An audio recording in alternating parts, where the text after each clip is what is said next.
From the heart of Wrexham, welcome to the Hope Street Church podcast. For more information of how to get involved, stay tuned until the end of the episode. Advent basically means coming in Latin. It holds anticipation for promises fulfilled. It gives us an opportunity to inhabit that period before the coming of Jesus, when the people of Israel were waiting for the coming Messiah, the promised Messiah. And it gives us a chance to inhabit that same waiting for Jesus to return. Scott Erickson, this artist and author, he says this: you're supposed to feel the weight, the anticipated arrival of something you want so badly. And by feeling the weight deeply, you'll be even more satisfied by the celebration of the arrival on Christmas Day. And so in essence, the spirit of Advent is this thing of waiting. It's this thing of anticipation for what is to come. And so today, I'd like us to ponder on this question of how do we respond to periods of waiting?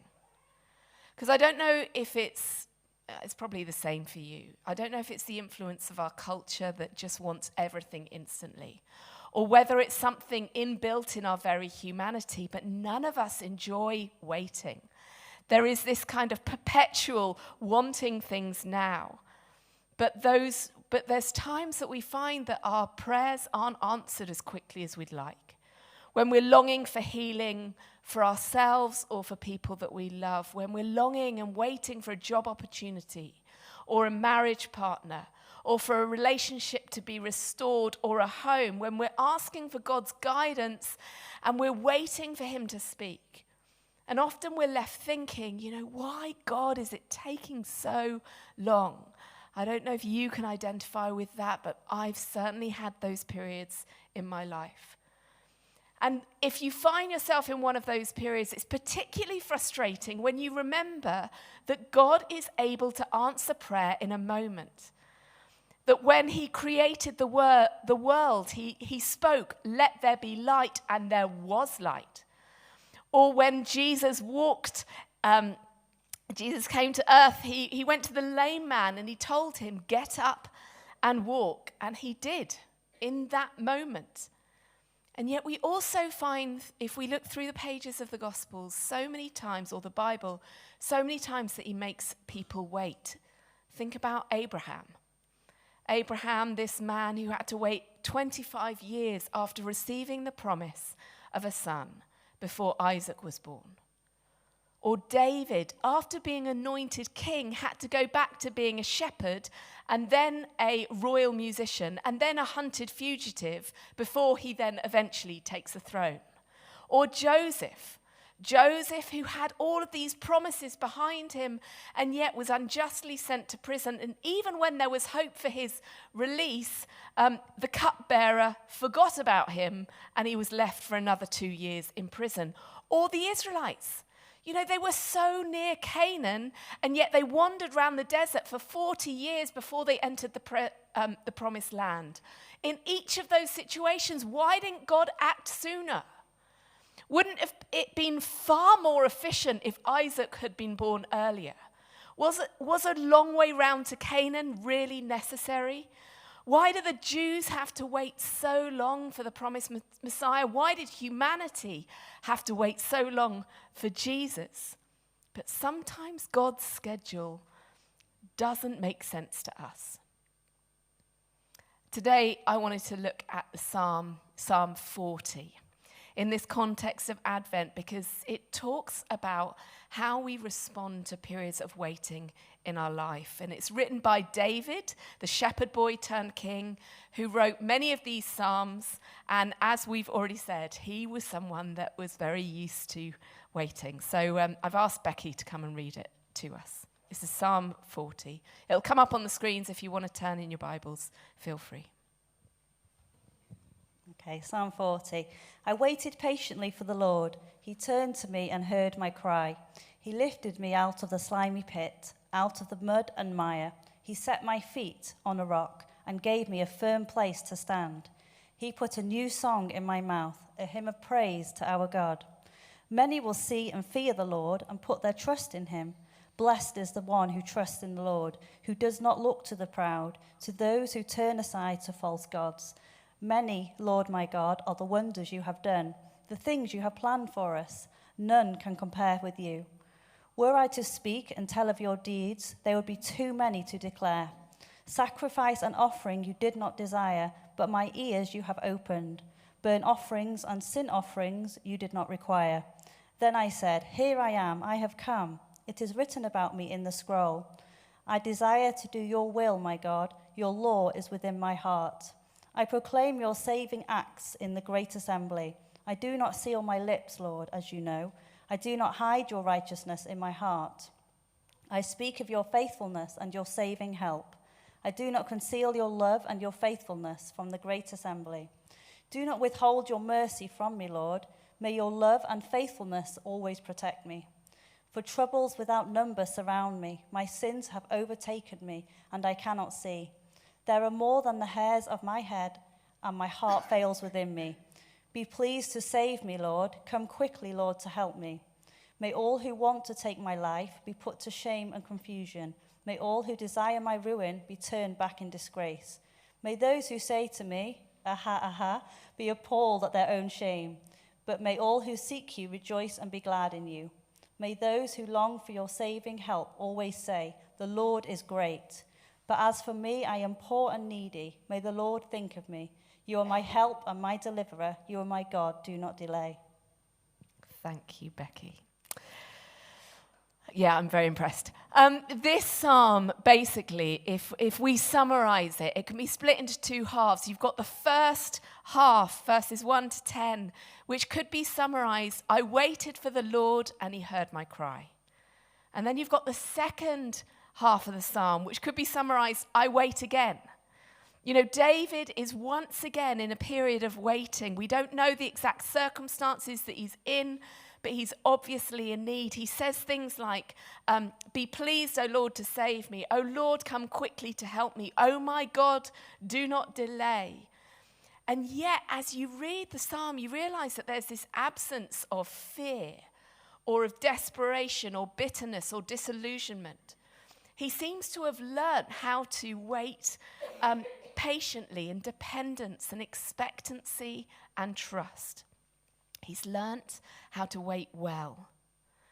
And I guess I wanted to ask us today, where are you currently? Is there an area in your life where you feel like you're waiting for God to act? Because the good news is that God does, he's able, and he does lift us up out of the pit. He does that. But sometimes he does that only after we've waited a while. And when we're in those seasons of waiting, quite often we're expecting God to be working out there.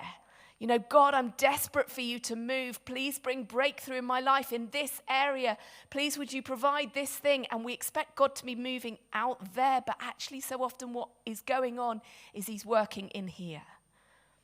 God has got a plan and a purpose for our lives that involves jobs and locations and marriage and children maybe. But his primary goal for each of us is to transform us into his likeness. God's main plan, his primary plan, is us.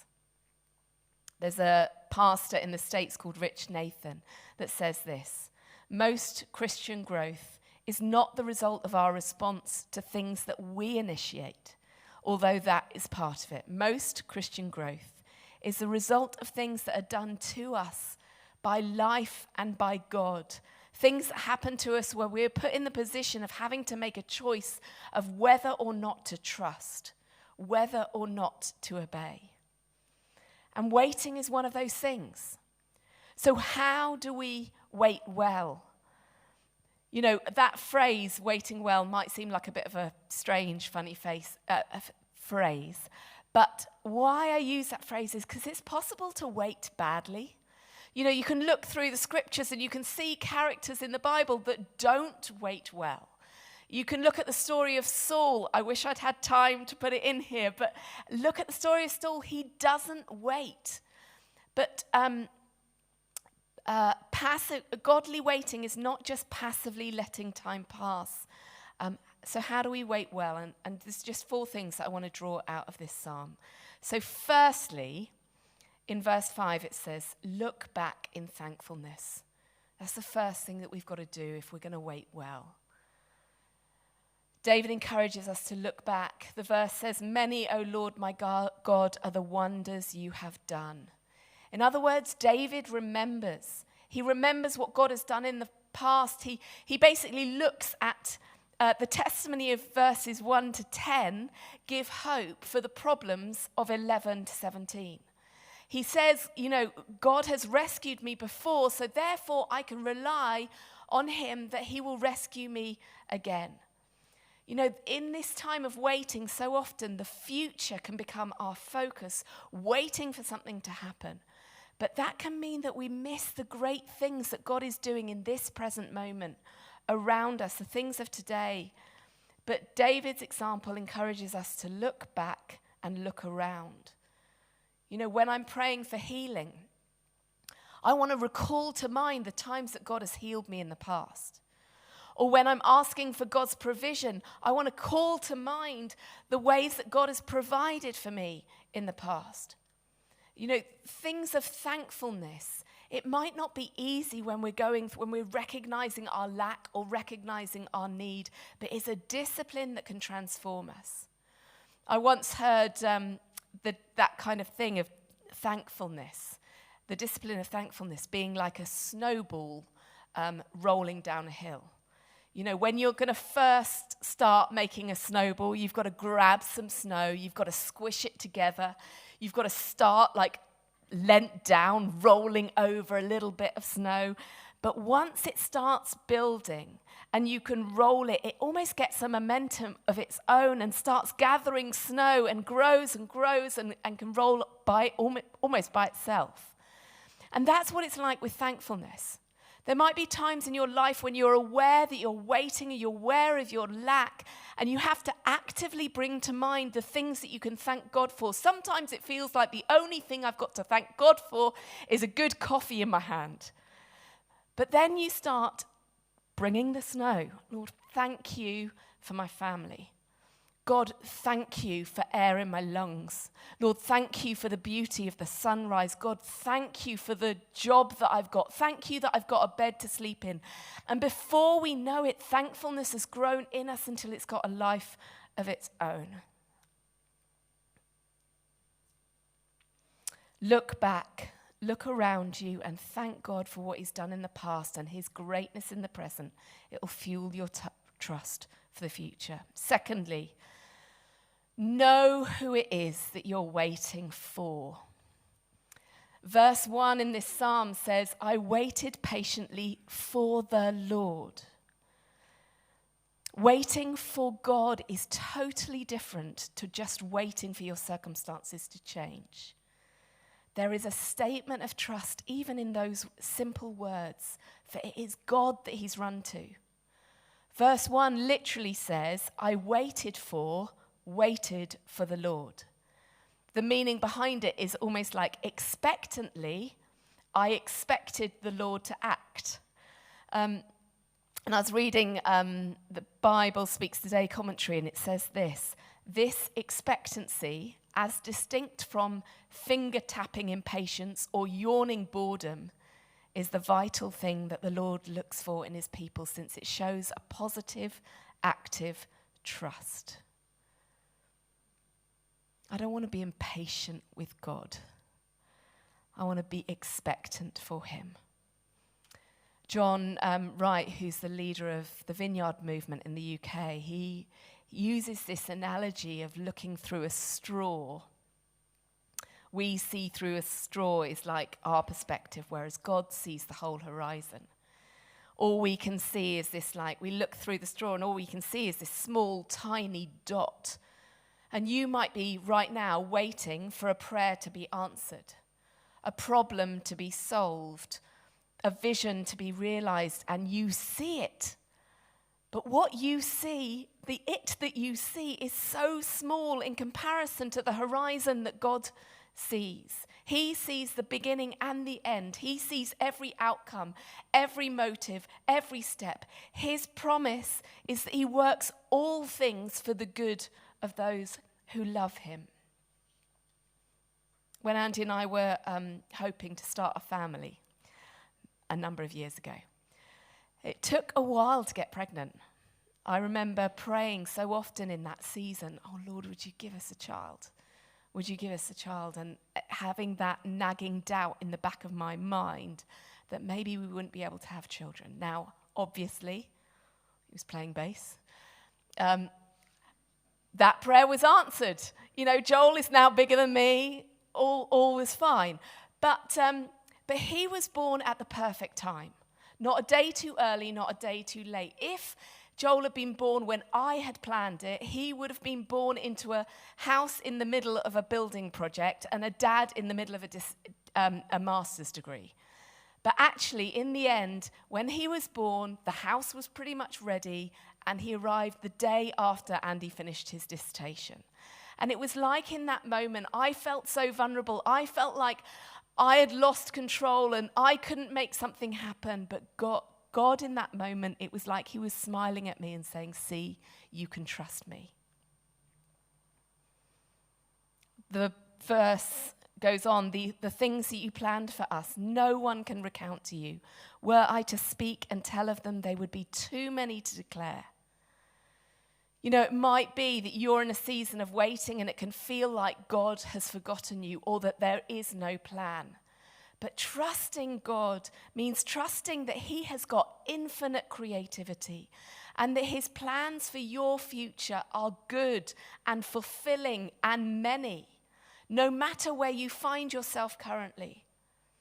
You know, God often takes his people on an indirect course to get them where he wants them to be. If you think back to David, remember he was called and anointed as the future king, and yet he had to go from that really significant moment back to tending sheep. That would have been humiliating. There must have been days when he was there thinking, you know, God, what on earth are you doing? He must have had days when he thought, Samuel, you know, you didn't know what you were talking about. That's not going to happen. But he waited. He trusted that God's will would come about in God's time.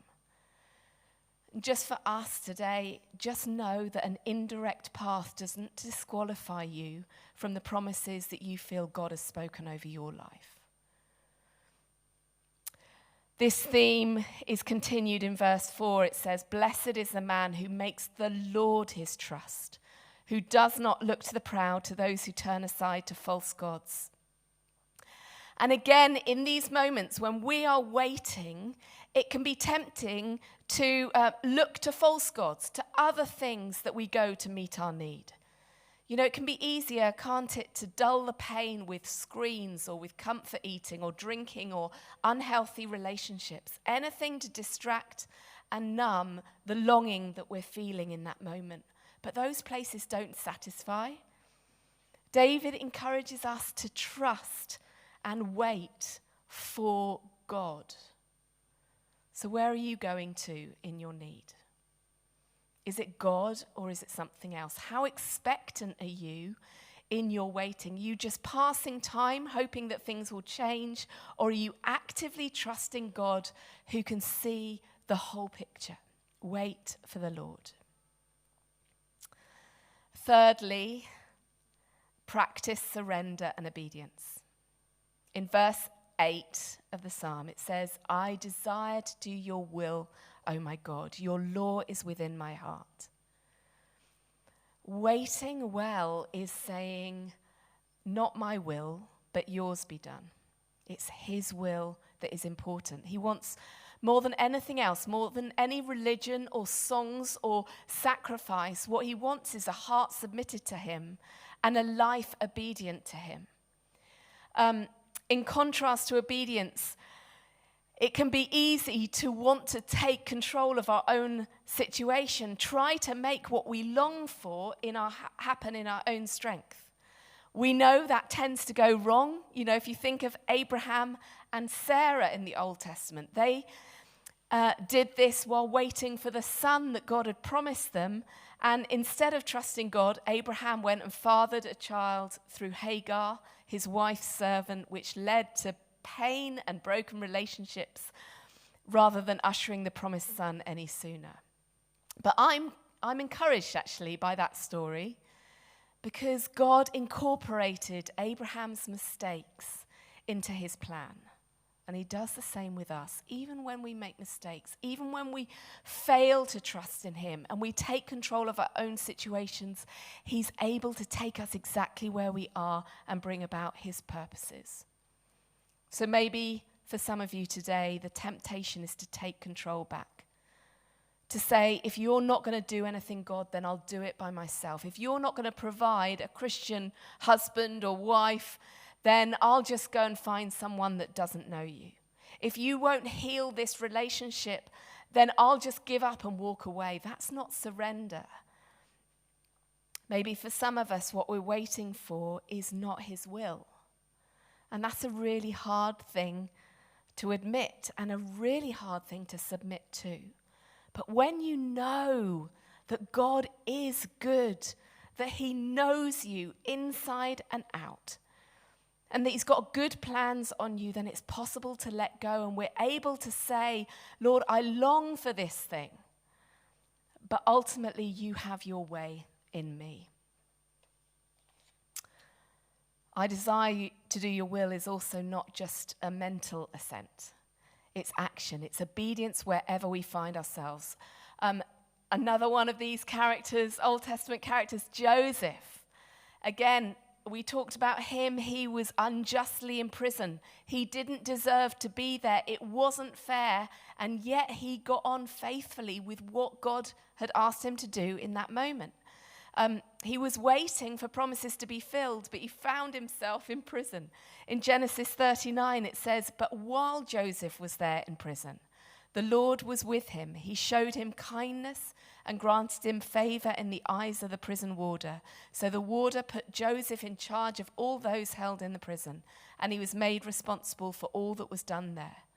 The warder paid no attention to anything under Joseph's care because the Lord was with Joseph and gave him success in whatever he did." Even as Joseph was waiting, even as Joseph was in the hardest place, God had something for him to do, and he used him exactly where he was. How will you respond as you wait? David encourages us to be obedient. Lastly, the fourth thing, David encourages us to be honest. This psalm beautifully holds together trust and honesty. David proclaims his trust, but he also says, think of me, save me, don't delay. In other words, he says, help. If the Psalms teach us anything, they teach us that when we go through times of pain and frustration and doubt, that God loves us to go to him with it, with our ranting and raving. He can handle our whys and our how longs. And the writers of the Psalms are passionately honest with God, and he seems to be able to take it. You know, when Tia was little, she used to do this thing. If she hurt herself, she would hold her breath. She wouldn't cry. She would hold her breath, and she would look to me. And then I would see her look, and I would know that there was something wrong, and I'd go to her and put my arms around her, and it was only when I held her that then suddenly she would, and all the emotion would come out. Now, I love that she comes to me. But I wonder if sometimes we're not like Tia with God, that we are hurting, that we are waiting, and we hold our breath, but we fail to go to him. That in that moment we don't look to him and allow ourselves to be held, but we hold it in. But David teaches us that we can go to God in that moment, that we don't need to let all of that emotion fester and give birth to doubt or bitterness, but we can go to him and pour out our emotions rawly, messy, and questions to God.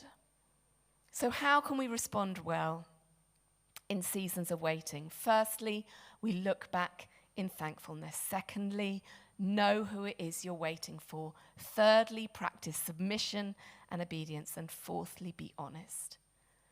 In this time of Advent, when we're not only looking back to Jesus' birth, but also looking forward to his return, I felt God saying that we are all waiting people. Whatever your circumstances are right now, that we're all waiting. Because if we are people that are praying, your kingdom come, your will be done on earth as it is in heaven, there's always going to be an element of longing. Because heaven isn't here yet. There will always be pain and brokenness and sickness until Jesus returns and makes all things right.